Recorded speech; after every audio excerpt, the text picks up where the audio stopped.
আপনারা জানেন যে আমাদের রাজশাহী বিশ্ববিদ্যালয়ের হল প্রভোস্ট জুলাই 36 হলে তিনি আমাদের নারী শিক্ষার্থী বোনদেরকে 91 জন শিক্ষার্থীর তলব করে একটা অযোগ্য তলব করেন। তার প্রতিবাদে আমাদের রাজশাহী বিশ্ববিদ্যালয় ছাত্র দলের সহসভাপতি এবং রাজশাহী বিশ্ববিদ্যালয়ের শিক্ষার্থী তুহিনা একটি প্রতিবাদ তার ব্যক্তিগত ফেসবুক আইডিতে তিনি আপলোড করেন এবং তার ফেসবুক আইডিতে শামুকদম হলের সহসভাপতি আনিসুর রহমান মিলন একটি কুরুচিপূর্ণ মন্তব্য করেন।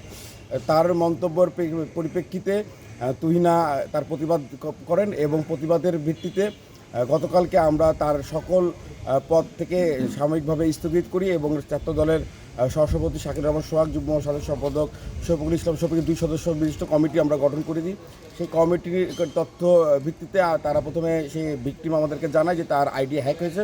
আমরা সুস্পষ্টভাবে প্রেস বিজ্ঞপ্তির মাধ্যমে জানিয়েছিলাম যে এই যুক্তি আমাদের কাছে সত্যতা বেশি প্রমাণ হয় নাই, তো অধিক তথ্য সত্যতার ভিত্তিতে আমরা কমিটি গঠন করা হয়। কমিটির তার সাথে যোগাযোগ করলে দেখা করতে চায় তার মোবাইল সহকারে, সে দেখা করে নাই এবং তার ফোন বন্ধ করে দেয়। এই দ্বারা প্রমাণিত হয় যে সে ইচ্ছাকৃতভাবেই এই মন্তব্যটা করেছে।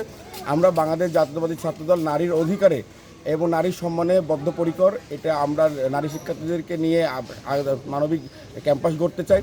তারই ধারাবাহিকতায় যেভাবে আজকে নারীদেরকে সাইবার বুলিং করা হচ্ছে, বিভিন্নভাবে হ্যারাসমেন্ট করা হয়, আজকে আমরা রাজশাহী বিশ্ববিদ্যালয় ছাত্রদল তার প্রাথমিক সদস্য পদ সহকারে তার হল সহসভাপতি সহকারে আজীবনের জন্য সংগঠন থেকে আমরা বহিষ্কার নোটিশ প্রদান করেছি এবং বিশ্ববিদ্যালয় প্রশাসন বরাবর আমরা আহ্বান করেছি বিশ্ববিদ্যালয়ের বিধি অনুযায়ী তাকে শাস্তি প্রদান করতে।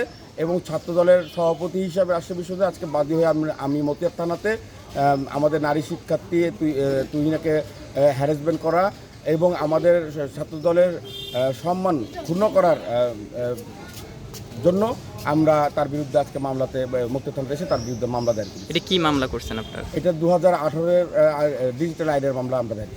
গতকাল রাজশাহী বিশ্ববিদ্যালয়ে 36 হল রাজশাহী বিশ্ববিদ্যালয় 36 হলের কিছু ছাত্রীর বিরুদ্ধে ছাত্রদলের এক নেতা তার ফেসবুকে কুরুচিপূর্ণ মন্তব্য করায় তার বিরুদ্ধে ছাত্রদলের সভাপতি তার স্বাক্ষরিত একটা অভিযোগ আমাদের কাছে দিয়েছে ব্যবস্থা নেওয়ার জন্য।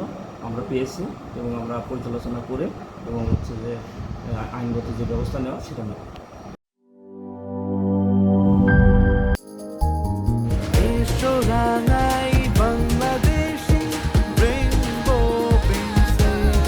রেইনবো পেইন্টস, ছড়াও জীবনের রং।